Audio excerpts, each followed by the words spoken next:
It's prep day at Party Cart.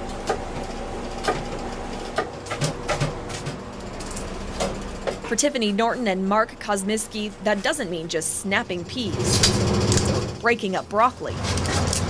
Party Cart prep means figuring out a new menu every week. It can be a challenge, but it's also exciting because it's not that you're not coming in and prepping the same things every day and cooking the same things every day. It's sort of more fun. The couple changes the menu at their food cart based on what comes into season locally. Right now, I'm really excited about heirloom tomatoes coming up. It's pretty exciting. You know, in the spring, we get excited about artichokes and peas. We get excited about everything.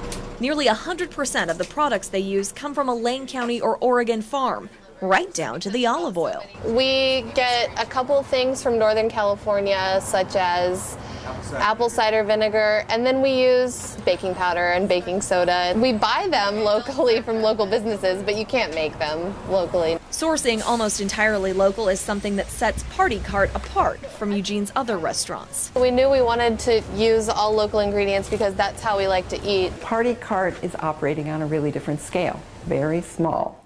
So they're doing their shopping. A lot of these restaurants are relying on a distributor.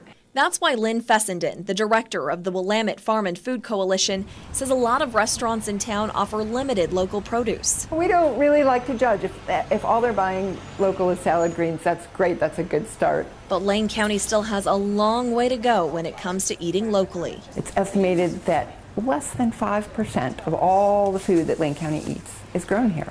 If we could bump that up to 20%, the economic impact on our local economy would be huge. Every percentage point is the equivalent of $11.7 million staying here in our economy. To get to 20%, each household would have to spend about $30 a week on local products. It's not $30 more, it just means taking $30 of your grocery money, whatever you spend a week on groceries, and can you spend $30 of it at a farmer's market or on local products in a grocery store. At the Kiva, it's easy to spot which products are local. What we have that is local depends on what is in season locally, but this time of year there are a lot of options available to us, and we certainly make that a priority. Broccoli and cilantro from Junction City, fennel from Albany, lettuce from Veneta.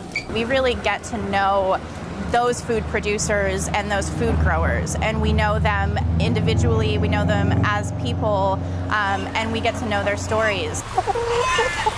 Our customers really want that. They want to have local products and be able to buy things that they know where they're grown. That demand keeps Walter Bernard's farm, Ruby and Amber's Organic Oasis, running. You have greater demand for local products. You create one farm job.